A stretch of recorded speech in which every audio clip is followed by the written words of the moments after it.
night in the occupied city did not fall suddenly. It settled layer by layer into corridors that had learned to echo German boots. Inside the headquarters, light was rationed, voices were lowered, and cigarette embers burned like small, private certainties. This was not a building on edge. It was a building convinced it had already won. Order moved here with the confidence of permanence. German authority expressed itself through repetition. Sentries walked the same paths. Doors closed at the same hours. Paperwork ended each day exactly where it had ended the day before. Power, once stabilized, becomes quiet. It no longer needs to announce itself. It assumes compliance as a natural condition. On the upper floor, a general's office waited for morning. The lamp was dark, but the room remained arranged around hierarchy, desk-centered, chair placed with intention, documents aligned as if discipline itself had weight. And there was the sidearm. The Luger did not lie hidden. It rested openly, where it always did, on a belt hook, on polished wood, on the unspoken belief that rank had made danger remote. The pistol was less a weapon now than a symbol, a reminder of who belonged where. Below, in a stairwell never meant for drama, a resistance fighter stood motionless. He had chosen this place precisely because nothing important was supposed to happen here. His back pressed against cold stone. His breathing slowed to match the building's rhythm. In his hands was an object no parade ground would recognize as serious, a length of dull metal, a crude grip, joints assembled for function rather than pride. It looked unfinished. It looked forgettable. It looked harmless. The guards came closer than comfort allowed. Close enough to hear fabric shift, close enough to sense impatience beneath routine. Their boots passed within arm's length. In that distance, courage was useless. Only control mattered. The resistance fighter did not watch their faces. He watched the timing between steps. Noise, he knew, was not just sound, it was information. When the moment arrived, there was no flourish.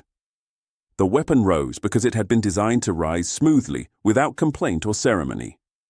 It was built to end a second before it could grow into a shout.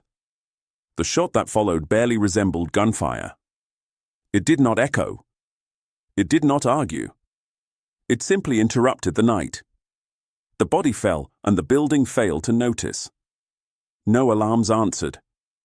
No boots ran. Power had shifted, but quietly, so quietly that authority did not yet know it had been touched. Minutes later, the general's Luger was gone.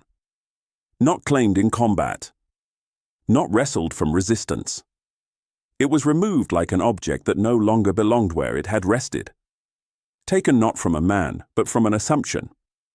And as the headquarters continued its routine, one truth began to take shape beyond its walls. If certainty could be entered this easily, then silence itself had become a weapon, and it was already moving closer. Occupation did not only change flags and uniforms. It changed the mathematics of survival. Under German rule, violence was no longer chaotic, it was organized, filed, scheduled, and enforced with a bureaucracy that understood how to make fear efficient. Posters appeared on walls. Curfews turned streets into empty channels. Names were recorded. Homes were searched with practiced indifference. The occupier did not simply punish resistance, it built a system designed to make resistance feel futile. But in the occupied world, the weaker side learns a different language. If the Germans controlled roads, radios, and courts, the occupied controlled what could not be inventoried so easily: shadows, memory, and patience. A village could look calm and still carry a hidden map of loyalties. A city could appear obedient and still be listening. Resistance was not an army in the field. It was a network inside daily life, moving through markets and stairwells, borrowing the disguise of normality. In that environment, a gunfight was almost always a loss. The occupier had rifles, reinforcements, and the authority to seal a district by morning. Partisans had limited ammunition and fewer safe exits. Bravery alone could not compensate for arithmetic. Every loud exchange invited a wider net, more patrols, more arrests, more hostages taken to teach a lesson. So resistance, if it was to survive, had to become asymmetrical. It had to strike in ways that did not offer the enemy a clear target to hit back. Slowly, the mission profile changed. The goal was no longer to win battles in the traditional sense, because traditional battle belonged to those with supply lines and airfields. Instead, the resistance learned to disrupt systems, sabotage that delayed trains, theft that starved garrisons of fuel, selective killing that removed a collaborator or an officer whose absence would create administrative confusion. Intelligence became as valuable as explosives. A copied document could do what a firefight could not, reshape decisions at higher levels without leaving a crater behind. And the occupier's prestige, so useful for intimidation, became its vulnerability. Uniforms demanded routines. Rituals created patterns. Headquarters ran on predictable confidence, guards board at certain hours, officers moving along familiar corridors, the same doors opening for the same rank. German authority relied on being seen. But being seen meant being knowable. And what is knowable can be studied, timed, and entered. The core tension of clandestine war was simple and merciless. The resistance had to strike without announcing itself. It needed to act and then disappear before the machinery of occupation could even understand what had happened. That meant avoiding the loud language of combat and mastering something colder, delayed comprehension. Because in the end, silence was not just the absence of sound. It was a strategy, one that would soon shape a weapon designed to look worthless until the exact moment it made power collapse in a hallway. In Britain, the war had a public face, parades of uniforms, speeches, medals, the comforting language of nations standing tall. But beneath that visible war ran another conflict entirely, one that could not be announced in newspapers or credited in communiques. It lived in back rooms and shuttered workshops, in offices where maps were kept out of ordinary sight. Here, victory would not be measured in captured ground, but in what the enemy failed to understand until it was too late. In those clandestine spaces, engineers were given a request that sounded almost like an insult to their craft. They were not asked to build something impressive. They were asked to build something useful in the darkest, closest places a war could reach. The brief was brutal in its simplicity, compact, simple, quiet, made for rooms, corridors, stairwells, and close distances where a shout could summon a platoon. It had to function without complaint, without maintenance rituals, without the luxury of a proper armory. And above all, it had to leave as little trace as possible. What emerged from that brief did not resemble the proud weapons of a regular army. It looked like a tool one might find forgotten behind a workbench, a plain tube of metal, minimal furniture, a crude grip that seemed bolted on as an afterthought. The finish was not refined. The shape carried no flourish.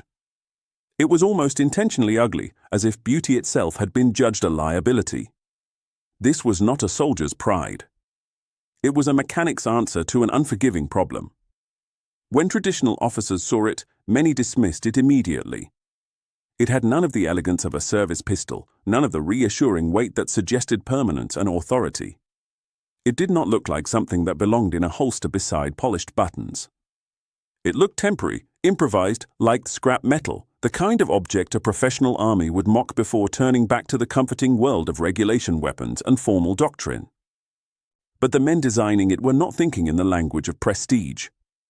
They were thinking in the language of outcomes.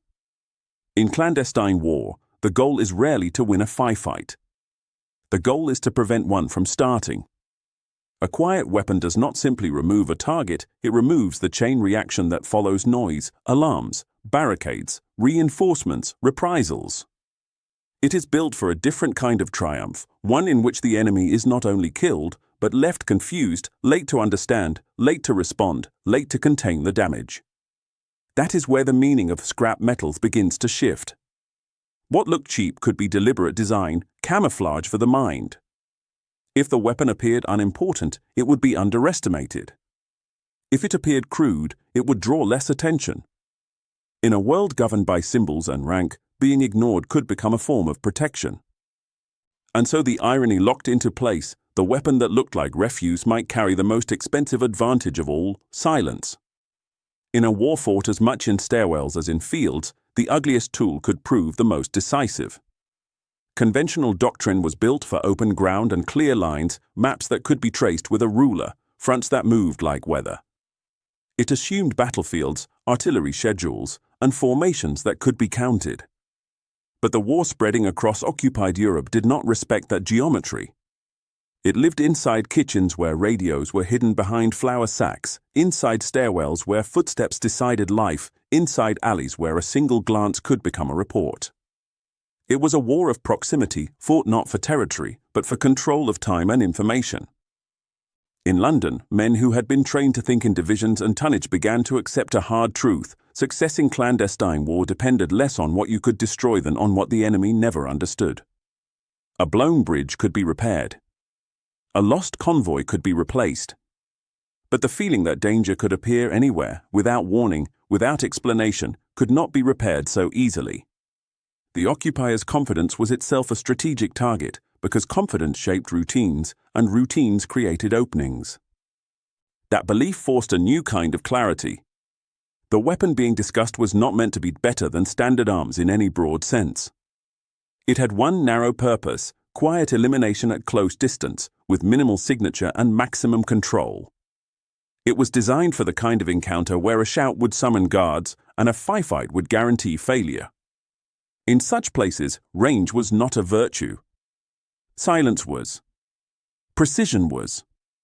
The ability to act once, cleanly, and vanish before the building even formed a sentence of alarm.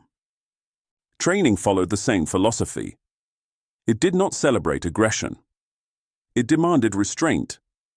Operatives learned patience as a skill, not a temperament, how to wait in discomfort without moving, how to select targets whose removal mattered more than revenge, how to think first about escape routes and only then about the shot. The discipline to avoid unnecessary firing became a form of professionalism. In this world, each additional bullet was not power, it was evidence. The moral weight appeared early, and it could not be edited out by theory. Silence was not only tactical. It made killing intimate and undeniable. There would be no roaring battlefield to hide the act inside. No smoke to blur the face of the target. The quieter the weapon, the clearer the memory. The planners understood this, even if they rarely spoke of it openly. The tools of secret war required a different kind of courage, one that included living with what had been done. This was how institutions adapted. Armies built rules for war because armies expected war to be seen. Secret services built exceptions because secret war depended on remaining unseen. Bureaucracy, which usually existed to create order, now existed to authorize disorder in carefully measured doses. Paperwork could sanction actions that would never appear in official history because official history required clean narratives, and clandestine operations were rarely clean. Belief, in the end, became distribution. That scrap metal device was not issued widely, not celebrated, not paraded. It was placed precisely into the hands of those who would use it in stairwells and corridors, where a single controlled shot could change the entire temperature of a night. And once that choice was made, the next question was unavoidable. How, exactly, did engineers turn silence into something reliable enough to bet lives on? Silence in war is often imagined as the absence of action. In reality, it is engineered, built piece by piece, measured against physics and human reflex. The weapon issued into the clandestine world was never intended as a clever novelty, never a gadget meant to impress. It was a system, a blunt mechanical answer married to deliberate sound suppression, designed to solve one narrow problem inside occupied buildings: how to stop a man without waking the structure around him. Its shape reflected that philosophy. There was no attempt at elegance, because elegance draws the eye and invites questions. The body was a simple tube, the furniture minimal, the profile stripped of anything that could snag on clothing or betray itself under a coat. It looked like something that belonged in a toolbox rather than a holster, and that was not an accident. In secret war, the most valuable object is often the one that does not look valuable at all. But the true craft was not in appearance. It was in behavior. This weapon demanded method. It was built for controlled handling and measured trigger work, actions performed with the mind fully present. There would be no spray, no theatrical exchange of fire. Its users were trained to treat it as an instrument of timing: raise, align, commit, follow through, and then move, because in close spaces, the difference between success and capture is often counted in heartbeats. The suppressor, too, was not a mere muffler, not a convenient attachment to make killing soundless. It was a tool designed to preserve surprise and buy time, the only currency a small team could reliably spend. A loud shot does not only reveal a position. It begins a sequence, shouted orders, boots pounding, doors slamming, reinforcements converging toward noise as if pulled by gravity. Suppression, by contrast, delays that sequence. It keeps the building uncertain for precious seconds, and in clandestine operations, those seconds are the difference between an escape and a trap. The weapon's short range was not a limitation to be apologized for. It was a confession of reality. Silent war does not happen across fields. It happens at the distance of faces, for cross desks, at the foot of stairwells, in corridors where the walls funnel sound and the exits are few. At that range, a weapon does not need to dominate, it needs to conclude. Its purpose is not to win a firefight, but to prevent a firefight from forming. And that is where the principle becomes clear, and it is colder than romance. Stealth is not invisibility.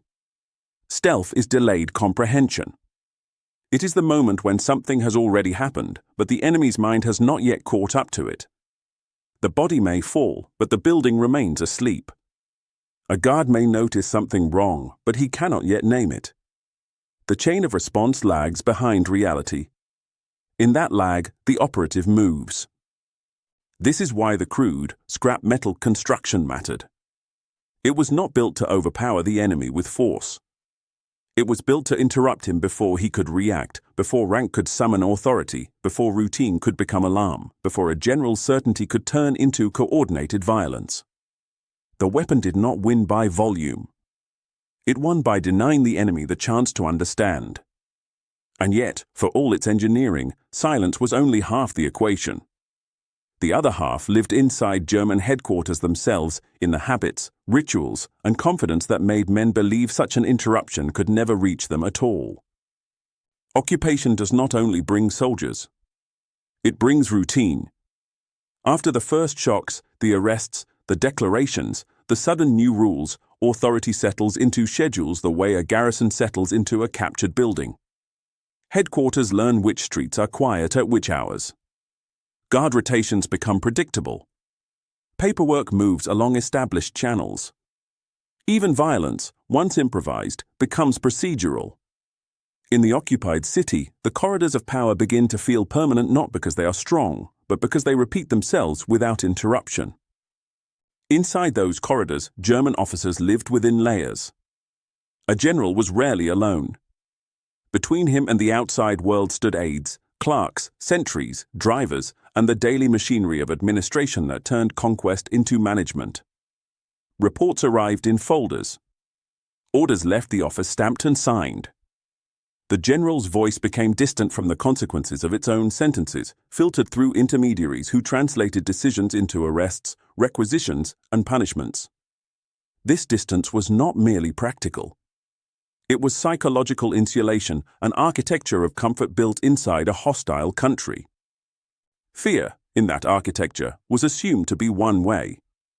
The occupier expected civilians to lower their eyes, to step aside, to comply because compliance was safer than courage. The German state had trained itself to believe that terror was a stable instrument, applied consistently, it would create obedience. And for a time, it often did.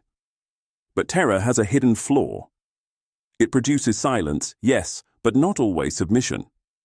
Sometimes it produces calculation. Sometimes it produces the kind of patience that waits for the smallest opening. Symbols mattered here because occupation is maintained as much by theatre as by force. Sidearms like the Luger became part of that theatre. In many headquarters, the pistol was less a tool than a badge of control, a polished confirmation of rank. It hung from belts in the manner of tradition. It rested on desks as casually as a pen. Its presence was an unspoken message: authority is armed, and it expects no challenge close enough to matter. Security, too, became a performance. There were sentries at the door, checks at the entrance, protocols that looked serious in daylight. But serious-looking protection is not the same as imaginative protection. Over time, precautions drifted toward ceremony, enough to satisfy regulations, enough to reassure superiors, but not enough to confront the impossible. The headquarters defended itself against obvious threats, a crowd, a raid, a firefight. It did not defend itself against a single quiet figure in a stairwell, because that required admitting that the occupied might reach into the heart of the occupier's routine. This is the strange consequence of power held too long without interruption. Confidence narrows the definition of danger. Arrogance becomes a blindfold, not because leaders are unintelligent, but because their lives begin to confirm the same lesson every day. They walk through doors and nothing happens. Guards salute. Civilians shrink away. Paperwork arrives. The building remains calm. The mind starts to believe that calm is proof of control, rather than a temporary condition. And so the occupier grew fluent in intimidation and slowly forgot the oldest lesson of domination: intimidation invites innovation. When people cannot fight you openly, they learn to fight you sideways. When you punish crowds, they disperse into individuals. When you control the streets, they move through walls and back rooms. When you make noise dangerous, they begin to value quiet as a weapon.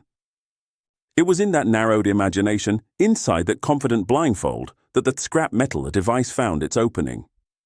Not because it was powerful in a traditional sense, but because it was designed to be overlooked until the moment it mattered. And soon, in a different kind of battle, one fought in training rooms and borrowed apartments, men would learn how to carry that harmless-looking tube without letting its metal make a sound. Training for clandestine war began with a paradox that traditional soldiers would have found difficult to respect. The goal was not loud victory. It was quiet departure. In open battle, noise can be useful, covering movement, signaling momentum, persuading men that they are not alone.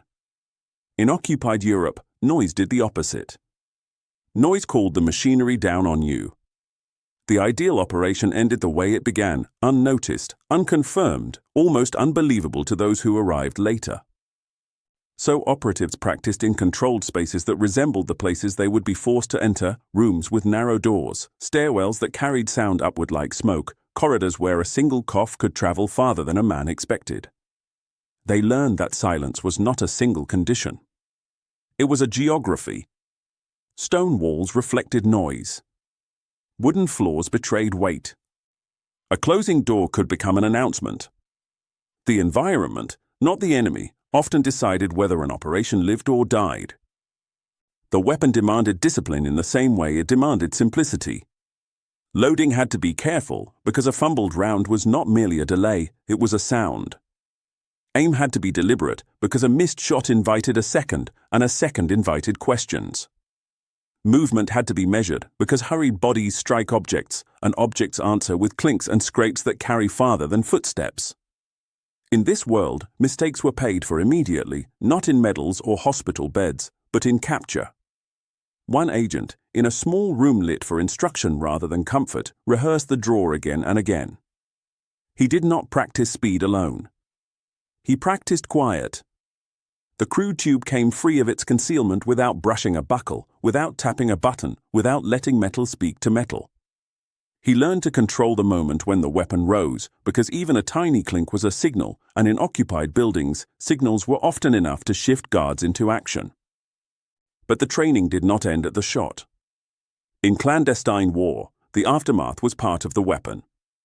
Where does the body fall? Who will pass this corridor next? How long until discovery, and what will discovery trigger? An alarm, a search, a lockdown. Operatives were taught to think beyond the target, to see the building as a system of timing. A silent elimination was worthless if it produced a loud chase. Success meant the building remained confused while the team was already moving away. This introduced a psychological strain that battlefield soldiers rarely faced in the same way. On a front line, chaos can hide the mind from itself. In secret war, there is no such shelter. Silence magnifies responsibility. The act is close. The face is clear. The body is not a distant figure behind smoke, but a human weight that must be stepped around. A suppressed shot can reduce a firefight, but it concentrates the moral burden into a single intimate moment. Over time, the scrap metal tool became something more than equipment. It became a ritual object, handled with procedures, carried with care, treated not with pride but with seriousness. Because each man understood what it required, the discipline to be invisible, and the willingness to become the kind of person who could end a life without letting the building notice. And once that transformation began, the next problem emerged: how to turn that discipline into an entire disappearing act, where the weapon was only one part of the choreography. In clandestine war, the shot is rarely the center of the story.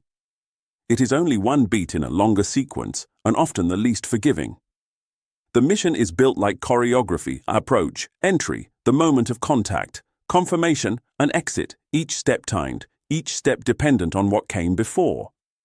When planners spoke of operations, they did not mean bravery alone. They meant timing. They meant the difference between a building that remained asleep and a building that woke all at once. To reach the target, a weapon was not enough. A pistol could end a life, but it could not open a door, answer a question at a checkpoint, or explain a man's presence in the wrong corridor. Disguise became its own kind of armament: civilian coats cut to look ordinary, caps worn at the correct angle, posture practiced to match local habits. Forged papers mattered as much as ammunition, a stamp, a signature, a plausible occupation. In occupied cities, identity was inspected constantly, and the wrong detail could turn a quiet approach into an immediate arrest. Local guides, too, became essential, not as romantic figures of resistance, but as practical navigators who knew which streets were watched, which stairwells echoed, which doormen were paid, and which ones were frightened into cooperation. In that wider system, the scrap metal's weapon's crude appearance became an advantage rather than an embarrassment. A polished military pistol announces itself even when hidden. It carries the shape of authority and invites attention. But a plain tube of dull metal, carried discreetly, could pass as a tool or a piece of equipment, or nothing worth noticing at all. It did not flatter the ego, but it protected the operation. And in clandestine war, protection rarely looks impressive. There were nights when the weapon did not feel like a product of engineering so much as an object of careful faith. In a borrowed room, far from the factory where it had been made, a mechanic sat by candlelight and oiled the device with the patience of a man maintaining life. Itself. The light was thin. The metal was cheaper than the rifles carried on a front line. But the work was meticulous because the operation would not tolerate failure. A jam, a misfire, or a loose fitting would not simply cost time, it would create noise, and noise would summon consequences. This is why teams rehearsed contingencies until they became instinct. What if the weapon failed? What if a guard doubled back? What if a door was locked, or a light turned on unexpectedly, or a civilian walked into the corridor at the wrong moment? Each what if was treated as a probable event rather than a remote possibility. Plans were stacked like armor, not because operatives expected perfection, but because they expected friction. The enemy did not have to be brilliant to stop an operation. He only had to be present at the wrong second. The deeper lesson, one that distinguished effective clandestine units from reckless ones, was systemic. Success was not a single daring act. It was redundancy. It was having two routes out, two ways to explain identity, two methods for reaching the objective if the first path closed. It was understanding that the enemy's strength lay in reaction, and therefore the operation's strength had to lie in preparation. In that sense, secrecy was not just concealment. It was planning made invisible. And so innovation revealed itself not as a miracle device, but as humility. The scrap-metalled weapon could not win the war by itself. It could only give a small group a narrow advantage, the ability to act inside the enemy's routines without immediately triggering the machinery of occupation. It allowed them to touch authority, then vanish before authority could even name what had happened. But as these quiet operations multiplied, another change began, one felt not in workshops or training rooms, but in German barracks and headquarters, where sleep itself started to feel uncertain. At first, the incident seemed unrelated, small enough to be filed as local trouble, explained away as bad luck or poor discipline. A single shot heard and then forgotten because it did not sound like gunfire. A set of documents missing from an office that had been locked. a collaborator who vanished between his home and the administrative building, leaving behind only a coat and a story that did not hold together. An unexplained death that produced no witnesses, no shouting, no clear enemy to punish. In an occupied country, even mysteries are political. And mysteries, repeated, become patterns. German command did what occupying powers have often done when faced with invisible resistance. It reached for the medicine it understood best. More brutality. More sweeps. More arrests. Hostages taken to remind the population what power looked like when angered. Entire neighborhoods searched for weapons that were rarely found. Curfews tightened until the streets felt like corridors. But these methods, though terrifying, carried their own poison. Each crackdown created new grievances, and each grievance created new recruits. Repression could silence a city for a night, but it could also teach a city how to hate in a disciplined way. Security increased, but so did fatigue. When a garrison believes it is threatened everywhere, it must guard everything, every door, every stairwell, every office, every alley behind the building. That kind of vigilance is impossible to sustain. Men begin to sleep badly. They begin to mistrust their own routines.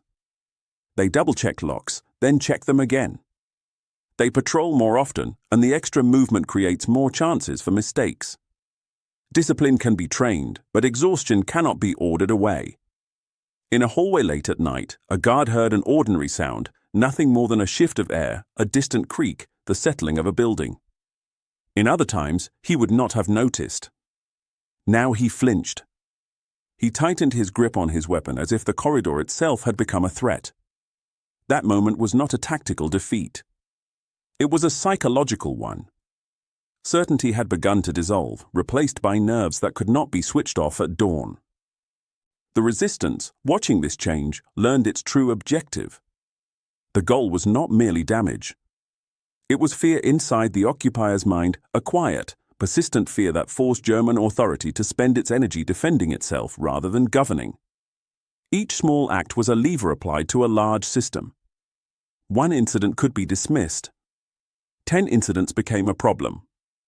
50 incidents became a crisis of confidence. This is how small acts can force large organizations into defensive paralyses. A machine built for conquest struggles when it cannot identify the shape of its enemy. It responds with more force, which creates more resistance, which produces more uncertainty. The cycle feeds itself. And in that cycle, the occupier's symbols become the most sensitive targets of all because symbols, once shaken, collapse faster than structures. That is why the stage began to tighten around one building, one set of corridors, one office where rank had been allowed to feel permanent. The general's headquarters was no longer just an administrative center. It was a symbol.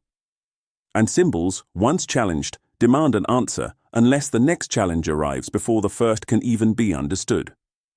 Every clandestine operation begins with a premise that sounds almost simple when spoken aloud. Reach the target. Remove him. Leave.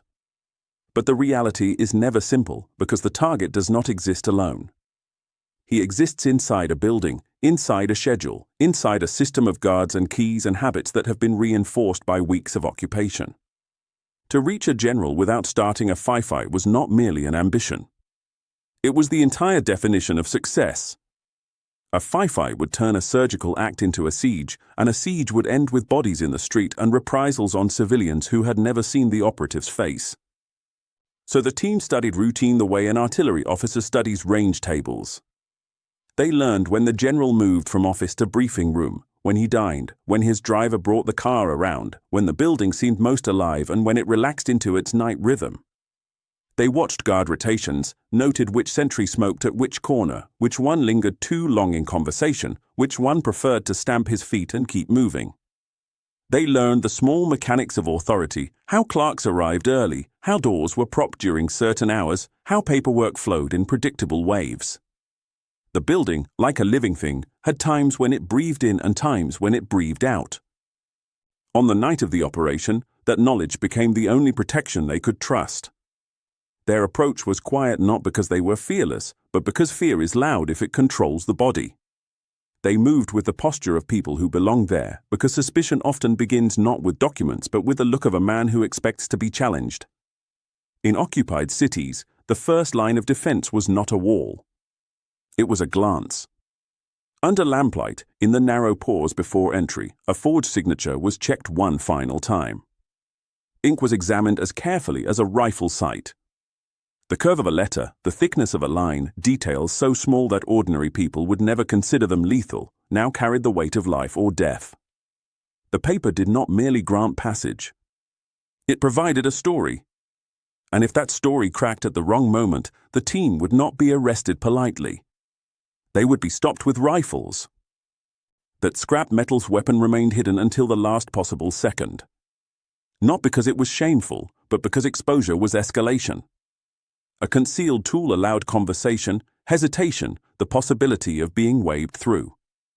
A visible weapon closed those possibilities instantly. In clandestine war, an operation often survives on a few fragile moments of ambiguity. Once the enemy knows, fully and clearly, what he is seeing, his response becomes automatic. So the tube stayed out of sight, and the operatives relied on posture, paper, and timing to carry them forward. Then the pivot arrived, as it so often does, not as an explosion, but as a quiet collision of chance and vigilance. A hallway. A guard. A glance held half a second too long. Perhaps the guard noticed a shoe polish differently than local fashion. Perhaps he sensed the tension behind a practiced calm. Perhaps he simply had the instinct of a man who had begun to fear the invisible. In that fraction of time, the entire operation narrowed to a single decision: allow suspicion to ripen into alarm, or stop it before it could speak. Silence won the argument. The weapon came up without clatter. One controlled shot, so muted it barely qualified as sound, ended the moment before it became a shout. The guard dropped not with drama, but with the suddenness of a system interrupted. No warning cry escaped him. No rifle fire answered. The corridor did not erupt. It simply continued, for a moment, as if nothing had happened. And that was the turning truth: the weapon's greatest power was not killing. It was prevention. It prevented the building from realizing what had occurred while the team was already moving beyond the point of return. The headquarters remained asleep inside its own confidence, even as the operation crossed into the space that should have been unreachable. Ahead was the door that should not open for men like these. And on the other side of it waited authority itself, still believing that danger could only arrive with noise. Inside the office, the air was still, heavy with the orderly comfort of command. The general was not a monster in the theatrical sense. He was a man who had risen through institutions that taught distance, distance from the street, distance from consequence, distance from the faces that would pay for his decisions. He sat among symbols that made that distance feel natural: framed orders, neat stacks of files, the subtle arrangement of furniture that reminded visitors who owned the room. In occupations, power often looks like administration, and administration can make its violence appear almost abstract. The resistance operative entered without the rush of triumph. There was no room for it. He moved with calm procedure, because panic is loud even when voices are not. A hurried step scrapes the floor. A hand knocks against wood. Breathing quickens and becomes audible. The operative had been trained for this particular kind of closeness, where the smallest uncontrolled gesture can turn a quiet operation into a chaos that fills the building in seconds. His posture was measured, his movements precise, as if he were performing a task rather than acting out a moment of history. The general looked up, and in that brief exchange of eyes something human surfaced beneath the layers of rank. Surprise, then calculation. He tried to understand what he was seeing, how a stranger had crossed the distance that headquarters was supposed to make impossible. But generals, like most men, are trained by habit. And habit reached for what habit knows. His hand went to the Luger by instinct. Not as a tactical choice, but as a reflex shaped by years of wearing a symbol. Status attempted to become survival. The pistol, so often displayed casually, now became the general's first argument against disbelief. In that instant, the room was balanced on a thin edge. If the weapon came free and a shot rang out, the building would wake violently. The operation would collapse into a firefight, and with it would come the familiar machinery, sirens, boots, locked doors, men dying loudly in corridors. That scrap metal's weapon prevented that future. It rose in the same controlled arc it had rehearsed 100 times in training spaces. The shot was quiet, so quiet that it did not sound like the start of anything. It sounded like an ending. The general's movement stopped, not with drama, but with sudden stillness. The room seemed to pause, as if even the objects inside it needed a moment to accept what had happened. Then came the microbeat that gave the story its title. Hands reached for the Luger, not greedily, not as a souvenir, but deliberately, with meaning. The pistol was taken as proof that authority could be stripped, that rank could be entered, that the symbols of occupation were not protected by destiny. The general's sidearm, once a badge of control, became evidence that control had limits. The escape began immediately. There was no lingering, no conversation, no satisfaction to savor. The building was still asleep, but time had become the enemy. Every second that passed increased the chance that a clerk would walk the corridor, that a guard would notice absence, that routine would stumble over the truth and finally name it. And as the operative moved back into the hallways, the revelation settled like cold metal. The aces and generals who mocked crude tools had been defeated not by spectacle, but by a method that denied them reaction, leaving power disarmed before it even understood it had been touched. They withdrew through corridors that had not yet understood they had been breached. That was the strange advantage of silence. It brought ignorance. Doors remained closed. Lamps stayed dim. The building continued to believe in its own order. The operative's footsteps were measured, placed where sound would not carry. The team moved with the discipline of people who knew that the most dangerous moment of an operation is often the minute after success, when relief tempts the body into haste. For a time, nothing happened. That absence was not peace, it was delay. Somewhere behind them, a guard would eventually miss another guard. A clerk would eventually notice a door that should have been secured. A routine would stumble over a small inconsistency and begin to ask the only question that mattered: what changed while we were not looking? In occupation, alarms rarely begin with certainty. They begin with confusion, then anger, then the familiar machinery of repression starts turning as predictably as a wheel. Before that wheel could catch them, the operative performed a small action that carried the entire logic of clandestine war. He placed the Luger into a satchel as if it were nothing more than an ordinary object, wrapped, concealed, made to disappear among mundane items. There was no triumphant display, no visible trophy. Ordinary was the best disguise. In a city where German eyes searched constantly for the exceptional, the safest thing was always what looked like it belonged to daily life. Outside, the streets did not immediately change. They rarely do. The first signs were subtle: an extra sentry at a corner, a patrol lingering longer than usual, a vehicle idling where it had no reason to idle. Then the city began to tighten. Checkpoints multiplied. Papers were scrutinized under lamplight, not with bored routine but with suspicion. People were stopped for small inconsistencies: an address spoken too quickly, a stamp placed slightly off-center, a name pronounced with the wrong local rhythm.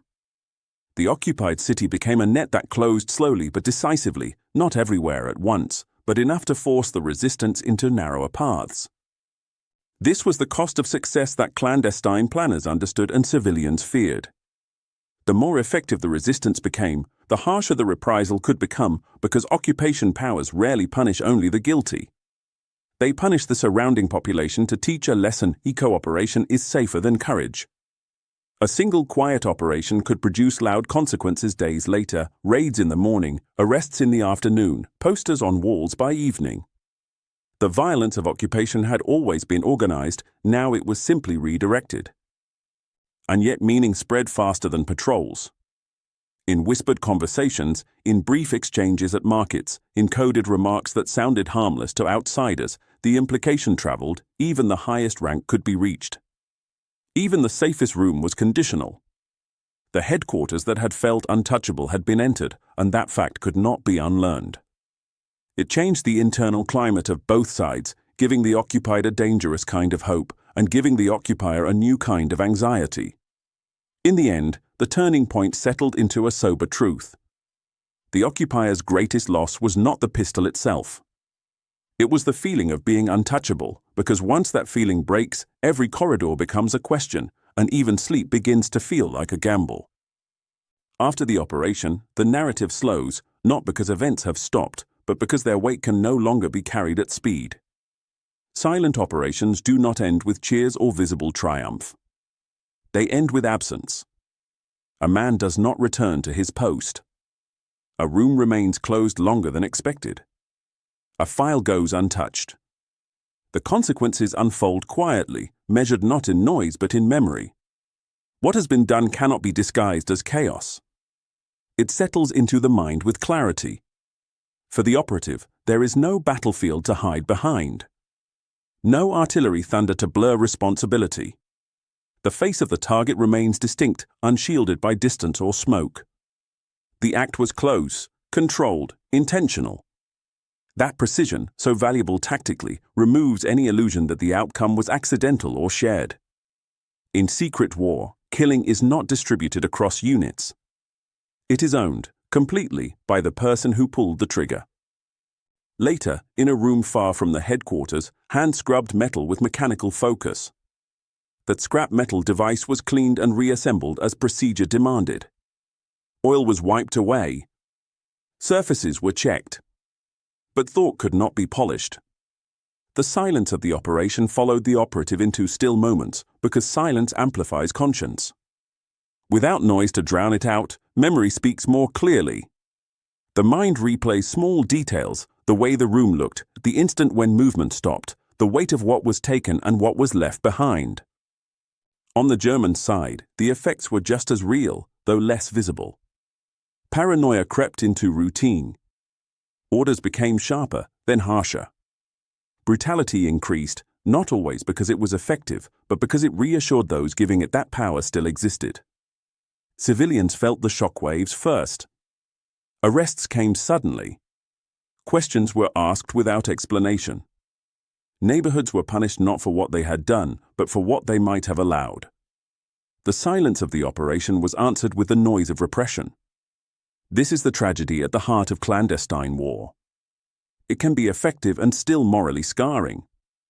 It can shorten conflicts in one place while deepening suffering in another.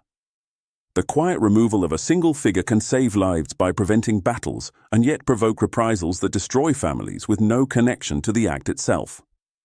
There is no clean ledger. The arithmetic of secret war never balances neatly. The Luger taken from the general came to embody that contradiction. On one edge, it was proof of victory, evidence that authority could be reached, that occupation was not absolute. On the other, it was proof of what victory demanded, an intimate act that left no room for shared blame.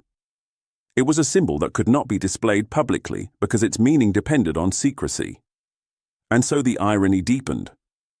A weapon designed to be quiet had forced the loudest questions into the human mind, questions about necessity, responsibility, and the price paid when violence is stripped of spectacle and reduced to a single, deliberate moment. Seen from a distance, the operation looks like a small episode inside a vast war, one man, one building, one stolen sidearm. But history has a way of preserving prototypes. What happened in those corridors carried the shape of later warfare, small teams moving with precision, striking specific targets, and leaving behind minimal signature. It was not the mass of an army that mattered in that moment. It was the ability to enter an enemy system, interrupt it, and withdraw before the system could respond. In that sense, technology was only part of the story. The suppressor mattered. The compact design mattered. But method mattered more: planning, intelligence, timing, and disciplined execution. The weapon did not create the operation, it served it. Without routine studied in advance, forged papers prepared with care, escape routes rehearsed and supported, the device would have been only metal. Modern special operations would inherit this lesson repeatedly. Tools can extend capability, but they cannot replace judgment. The crude appearance of the weapon, once mocked, reveals itself as intentional. Secret wars do not reward glamour. They reward being ignored. A tool that looks prestigious draws attention, and attention is the first step toward failure. that scrap metal quality was camouflage, social camouflage as much as physical. It blended into the background of workshops, satchels, and civilian life precisely because it did not resemble the polished artifacts of a formal army. In an occupied city, the safest object is often the one that no one wants to look at twice. Years later, when veterans spoke about such operations, many did not describe glory. They described procedure. They remembered how calm had to be manufactured, how breathing was controlled, how hands were trained not to tremble, how voices were kept even because a wavering tone could trigger suspicion. They remembered the discipline required to move like an ordinary person while carrying extraordinary intent. In their recollections, the defining sensation was not excitement. It was restraint. For the audience, the broader lesson is uncomfortable but clear. Sophisticated outcomes can come from simple devices used correctly. Complexity is not always the mark of advantage. Sometimes advantage is the ability to apply a basic mechanism at exactly the right point in an enemy's routine, like a small wedge inserted into a vast machine. The result can look disproportionate, a general reached, a symbol dismantled, a headquarters forced to question its own safety. The occupier's mistake, placed in context, was not merely arrogance. It was a kind of cultural blindness, underestimating tools because they did not match the prestige of official war. German authority recognized tanks and rifles as threats. It understood sabotage with explosives. But it struggled to imagine that an ugly, modest device, carried quietly, used once, could defeat the defenses of ceremony and routine. Legacy, then, becomes a warning that extends beyond this single night. Power often collapses first in places it considers beneath attention, in stairwells, in back rooms, in the ordinary spaces where doctrine assumes nothing decisive can happen. And when that collapse begins, it rarely announces itself with noise. It begins the way this story began, with silence. They called it scrap metal, and the phrase mattered because mockery is rarely just humor. In armies and hierarchies, ridicule is often a form of protection. It keeps the world orderly by deciding what deserves respect and what does not. A crude-looking tool threatens that order because it suggests that prestige is not the same as power. So men laughed, not only to dismiss the device, but to reassure themselves that war still belonged to polished weapons, open battles, and the visible authority of rank. But the story, when held up honestly, does not end with a stolen pistol. It ends with something less tangible and more consequential, the collapse of certainty. The Luger was not the prize. It was the proof. Proof that a headquarters could be entered without announcing a battle. Proof that symbols could be stripped away by method rather than spectacle. Proof that occupation, for all its machinery, still depended on a fragile psychological belief that the occupier could not be reached in his own sanctuary. Silence must be judged carefully here, without romance. A suppressed shot can reduce firefights. It can prevent the kind of chaos that kills indiscriminately, and in that sense it may save lives. But silence also concentrates the moral burden into a single intimate act. It removes the fog that allows men to pretend they were merely part of a storm. It forces responsibility into one pair of hands. The quieter the method, the louder the questions afterward. That is the paradox the audience is left to carry. The smallest weapons can create the largest strategic ripples, not because they are powerful in a conventional sense, but because they exploit a deeper weakness, the enemy's expectation of how danger should look and sound. When a system prepares for loud threats, a quiet one can move through its blind spots. When a hierarchy respects only the grand and the polished, it becomes vulnerable to the plain and the practical. The final image is not a battlefield. It is a city street at dawn. The light returns slowly, as it always does, revealing ordinary faces moving through ordinary routines, women carrying bags, men walking to work, children stepping carefully around puddles. Survival, under occupation, must look normal. The extraordinary danger sits just beneath that surface, unannounced, because announced danger is quickly crushed. In that calm, the true nature of clandestine war is visible. History is being shaped, quietly, by people who cannot afford to look like heroes. Somewhere, the general's sidearm becomes an artifact of reversal. Not a trophy displayed with pride, but a symbol held in secret, the moment authority was disarmed by what it refused to respect. The pistol's meaning is not in its steel, but in what its absence did to the occupier's mind. Once a general can be reached, every rank below him becomes reachable too. They called it scrap metal until it stole a general's Luger, and the laughter never found its way back.